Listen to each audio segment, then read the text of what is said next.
বিসমিল্লাহির রহমানির রহিম। আমরা এখানে যেই সার্কিটটি দেখতে পাচ্ছি, এটা হচ্ছে একটা ব্যাটারি বা চার্জ ইন্ডিকেটর সিস্টেমের ইলেকট্রিক্যাল সার্কিট। আমরা একটা ব্যাটারি বলতে অনেক কিছুই বোঝায়। মোবাইলের ব্যাটারি বা আমাদের যেই 12 ভোল্টেজের ব্যাটারিগুলো আছে, ডিসি ব্যাটারি বা 24 ভোল্টেজের যে ব্যাটারিগুলো আছে, এই ব্যাটারি কিভাবে চার্জ হচ্ছে বা আমরা কিভাবে বুঝতে পারবো ব্যাটারিটা কত পার্সেন্ট পর্যন্ত চার্জ হয়েছে। তো এই জিনিসটা বোঝার জন্য আমাদেরকে যেই ড্রয়িংটা দেখতে হবে বা যে ড্রয়িংটার মাধ্যমে আমরা বুঝতে পারবো যে এটা কত পার্সেন্ট চার্জ হয়েছে, এই ড্রয়িংটাই এখানে করা হয়েছে।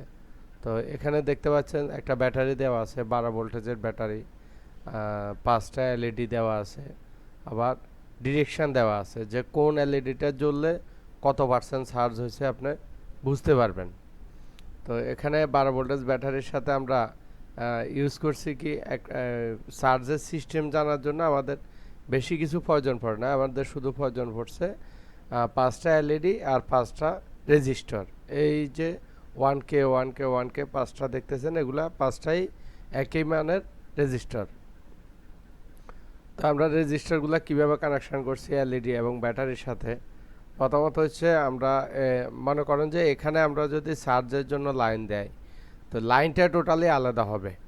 আর ব্যাটারির চার্জিং সিস্টেমটা যে আপনি আইডেন্টিফাই করবেন কত পার্সেন্ট চার্জ হয়েছে, 100% হয়েছে না 75% হয়েছে নাকি 50% না 25 না 10%, এইটা আইডেন্টিফাই করাটা আমরা এখানে আজকে দেখাইছি। তো নর্মালি আপনার যদি কোশ্চেন থাকে যে আমরা চার্জ কীভাবে করি, চার্জের জন্য শুধু এখান থেকে যে চার্জার লাইনটা আছে, হ্যাঁ, লাইনটা এখানে প্লাসে প্লাস মাইনাসে মাইনাস লাগাই দিলে চার্জ হবে। আর একই সাথে এখান থেকে দেখেন প্লাসে আমরা নিয়ে গেছি, একটা এলইডির প্লাসে দিলাম, দিয়া এলইডির মাইনাস থেকে আমরা কি করলাম, একটা রেজিস্টার 1K রেজিস্টার ইউজ করে আবার চলে গেলাম সেকেন্ড এলইডির মাইনাসে।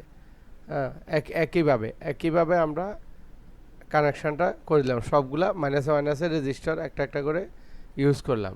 আর প্রত্যেকটা রেজিস্টারের মাথা আমরা এক পাশ দিলাম মাইনাসে, এলইডির মাইনাসে, আর অন্য পাশকে আমরা শর্ট করে সিরিজ করে আইনা ব্যাটারির মাইনাসে ইউজ করে দিলাম, 12 ভোল্টেজের ব্যাটারির মাইনাসে কানেকশান করে দিলাম।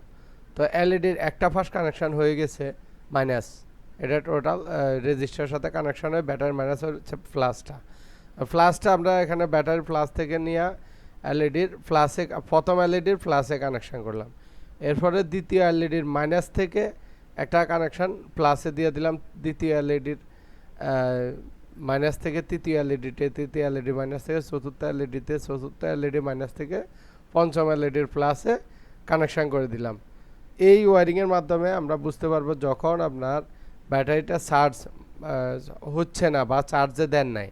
তো নর্মালি আপনি যখন এই কানেকশানটা করবেন, ব্যাটারির সাথে এই এলইডিগুলো কানেক্টেড হবে কোনো সুইচের মাধ্যমে বা কোনো জয়েন্টের মাধ্যমে, তখন যদি শুধু এই এলইডিটা জ্বলে তাহলে আপনি বুঝবেন যে আপনার ব্যাটারির 10% চার্জ আছে। যদি এই তিনটা জ্বলে তাহলে আপনি বুঝবেন যে লাস্টেরটা এইটা এখান থেকে শুরু হবে, এটা হচ্ছে 10%, এটা 25%, এটা 50%, এটা 75%, আর এটা হচ্ছে 100%। তা আপনি এই দিক থেকে ফলো করতে হবে কত নাম্বার পর্যন্ত জ্বলতেছে। যদি কোনোটাই না জ্বলে তাহলে বুঝবেন যে আপনার ব্যাটারিতে কোনো চার্জই নেই, চার্জ দেওয়া জরুরি। আর যদি একটা দুইটা বা তিনটা যেটা পর্যন্ত জ্বলবে, এই দিক থেকে শুরু করি এত পার্সেন্ট চার্জ আছে, মনে করেন যে আপনার এইটা পর্যন্ত জ্বলতেছে, এগুলো এই তিনটার সাথে এইটা পর্যন্ত জ্বলতেছে, তাহলে আপনি বুঝবেন যে আপনার ব্যাটারি 75% চার্জ আছে। আর যদি এটা জ্বলে, সবগুলা জ্বলে, তাহলে বুঝবেন যে 100% চার্জ কমপ্লিট আছে। এভাবে আপনি একটা ব্যাটারির চার্জিং সিস্টেম দেখতে পারেন, বা কিভাবে চার্জ হচ্ছে বা প্রপার ওয়েতে চার্জ হচ্ছে কিনা, ব্যাটারি চার্জ নিচ্ছে কিনা, চার্জ থাকতেছে কিনা, এগুলা সব কিছু আপনি একটা ওয়ারিংয়ের মাধ্যমে চেক করে নিতে পারবেন। ধন্যবাদ।